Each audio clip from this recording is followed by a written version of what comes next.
Scott, I'm going to move on to cost of living. Next Wednesday, your Chancellor, Rishi Sunak, will be standing up. I'm sure Conservative MPs may be as anxious as the rest of us about whether he's going to ease some of the pain. New figures out today. Wages are just not keeping up with prices. It's reported that he might cut fuel duty. It was in the Sun newspaper this morning that Tory MPs think he might do that. Can you give us any secrets, Scott? I can't at this stage, Gloria. I'm just as much in the dark as you are. But I think, to be fair to the government, we're doing a range of things, and we have done over the last few years to help families with cost of living. So we've reduced the universal credit taper rate, which effectively means a tax cut of over £1,000 for 2 million families in this country. We've got the national living wage going up as well. We've frozen fuel duty, which means since 2010, the average motorist has now saved £1,400. So we've got a fairly good track record on helping families with the cost of living. But of course, whether it be in Blackpool South or Huddersfield, families are now under pressure to an extent we haven't seen before with rising bills. And I've been one of the Conservative MPs who's been urging the Chancellor and the government to go further and faster in terms of supporting families. So we've seen this £350 package to help with council tax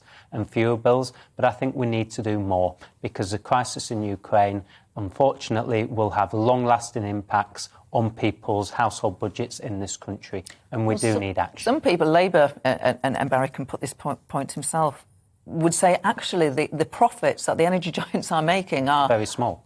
Eye-watering.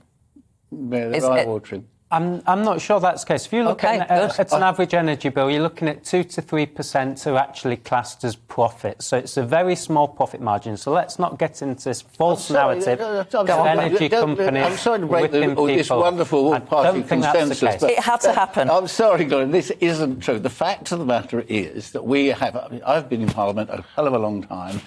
Probably this is the most incompetent Chancellor I've ever seen. I mean, this is the most trusted politician in Britain. Can I finish my point?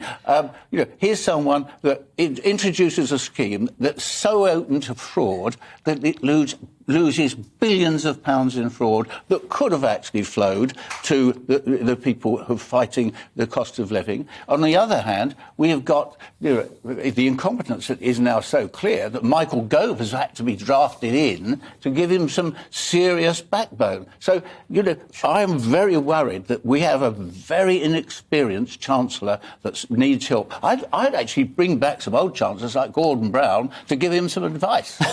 Well, we don't need the economy being crashed again. We'll never crash. Labour's still not as trusted as the Tories on the economy. Yes. I mean, that's a fundamental problem, isn't it? The gap may be narrowing, but the Tories still have that lead. Well, I'm sorry, but we ought to put it right. As I've been in Parliament quite a while, I do know that I served under Tony Blair and I served under Gordon Brown.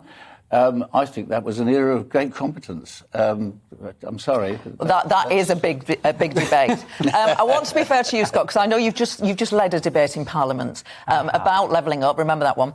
And you've focusing on your constituency and how airports might help. Just tell us a little bit about that, because we want to give you the chance to talk about That's brilliant. Thank you, Gloria. The government's got a great track record at the moment in terms of supporting regional airports. So we've reduced air passenger duty, which in effect helps airports such as Teesside, Blackpool and all those others across the country in terms of connectivity with London.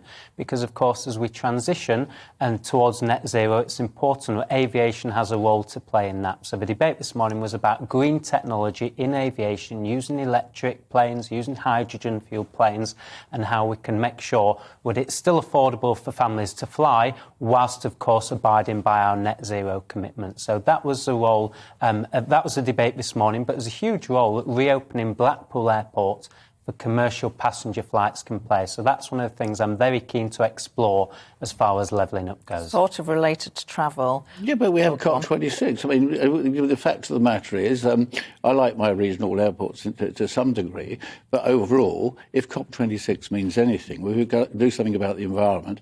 We can't expand until we get, it's quite a long way off, hydrogen power of aircraft coming much quicker in vehicles.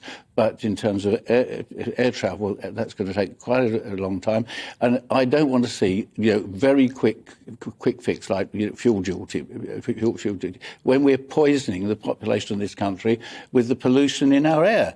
So I'm sorry, we cannot throw out all our climate change good stuff that we're doing in a frenzy. We've got to be measured about it and do a balanced approach. Can we end on some good news? Grant Shapps is about to make a statement a little later to the House of Commons about this afternoon to say that when we come back into the UK, no passenger locator forms, no tests. That's a good day for travel. We'd all celebrate that, wouldn't we? Yeah. There's better news. We think Nazanine's going to be released. Absolutely. That's what I hoping and pray. Good news about Nazanine being released by the Iranians. You've both been brilliant. Come back again, and thank you for your time and Thank your thoughts. You, Chloe.